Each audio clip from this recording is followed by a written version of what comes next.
Healthy food follow అవుతూ diet చేసే అందరికీ కూడా పరాటా అనేది ఒక ఫ్యాన్సీ ఫుడ్ ఐటమ్. మరి అందులోకి స్టఫింగ్ చేయడం అంటారా, చాలా పెద్ద పని, టైం వేస్ట్ కూడా.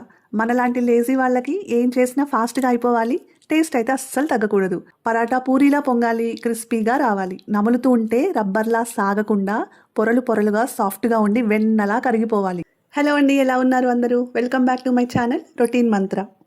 పిండిని ఎంత సాఫ్ట్గా కలుపుకుంటే పరాటాలు అంత పర్ఫెక్ట్గా వస్తాయి. సో ఆ ప్రాసెస్ ఏంటో ఇప్పుడు చూసేద్దాం. ముందుగా ఒక మిక్సింగ్ బౌల్ తీసుకొని దాంట్లోకి 1 కప్పు వరకు మైదా పిండిని తీసుకోవాలి.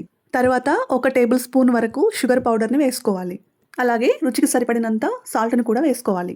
ఇప్పుడు 2 టేబుల్ స్పూన్స్ వరకు కుకింగ్ ఆయిల్ని వేసుకోవాలి. అలాగే ఒక చిన్న టీ గ్లాస్ వరకు గోరువెచ్చని పాలు తీసుకోవాలి. ఈ గోరువెచ్చని పాలు వేయడం వల్ల పరాటాలు బబుల్ గమ్లా సాగకుండా సాఫ్ట్గా వస్తాయి. ఇప్పుడు మనం వేసుకున్న ఇంగ్రీడియంట్స్ అన్నీ పిండికి అరచేయి తగలకుండా కలుపుతూ మిక్స్ చేసుకోవాలి.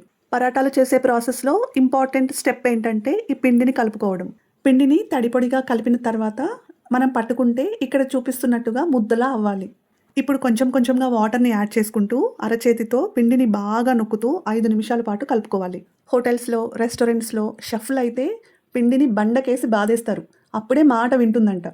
అంటే మనం పిండిని ఎంత సాఫ్ట్గా కలుపుకుంటే పరాటాలు అంత పర్ఫెక్ట్గా వస్తాయన్నమాట. అటు తిప్పేసి ఇటు నొక్కేసి మొత్తానికి పిండి కలపడం అయితే కంప్లీట్ అయిపోయింది. ఇక్కడ పిండి చూడడానికి చాలా సాఫ్ట్గా ఉన్నట్లు కనిపిస్తుంది కదా, కానీ ఇక్కడ ఇంకొక సీక్రెట్ స్టెప్ ఉంది. అదేంటంటే పిండి మీద 4-5 చిన్న చిన్న గుంటలు పెట్టేసి ఒక్కొక్క దాంట్లో 3 లేదా 4 చుక్కల వరకు వాటర్ని వేసుకోవాలి. అంతే, పిండి కలిపే ప్రాసెస్ ఇక్కడితో అయిపోయినట్టు. ఇప్పుడు ఒక తడిపిన క్లాత్ కప్పి ఒక 10 మినిట్స్ పక్కన పెట్టుకోవాలి. ఈలోపు ఇంకొక పని చేద్దాం. ఒక చిన్న బౌల్ తీసుకొని అందులో ఒక 1.5 టేబుల్ స్పూన్ వరకు కార్న్ఫ్లోర్ తీసుకోవాలి. ఇందులోనే 2 టేబుల్ స్పూన్స్ వరకు కుకింగ్ ఆయిల్ వేసి బాగా కలపాలి. ఇక్కడ వీడియోలో చూపిస్తున్నట్టుగా ఈ ఆయిల్ మిక్స్ అనేది ఈ కన్సిస్టెన్సీలో ఉండాలి. ఇప్పుడు పరాటాలు చేయడం స్టార్ట్ చేద్దాము. పిండి మీద క్లాత్ తీసి చూసినట్లయితే మనం గుంటలో వాటర్ వేసి ఉంచాం కదా, ఆ వాటర్ అంతా పిండి పీల్ చేసుకుని ఉంటుంది. ఇప్పుడు మళ్ళీ పిండిని ఒక 5 నిమిషాల పాటు బాగా కలపాలి.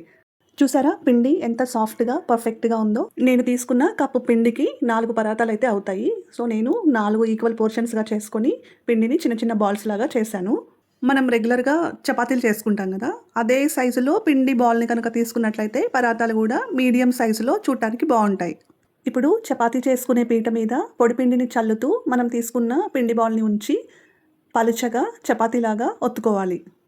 మనము పిండిని చాలా సాఫ్ట్గా కలుపుకున్నాం కాబట్టి ఎక్కువ కష్టపడకుండానే చపాతీ కూడా చాలా ఈజీగా స్ప్రెడ్ అవుతుంది. చూడండి ఎంత చక్కగా వచ్చిందో. ఇప్పుడు దీని మీద మనం ఆల్రెడీ మిక్స్ చేసి పెట్టుకున్నాం కదా, కార్న్ఫ్లోర్ ఆయిల్ వేసి ఆ మిక్స్ని చపాతీ మీద వేసి చపాతీ మొత్తం స్ప్రెడ్ అయ్యేలాగున స్పూన్తో కానీ చేత్తో కానీ కలుపుకోవాలి.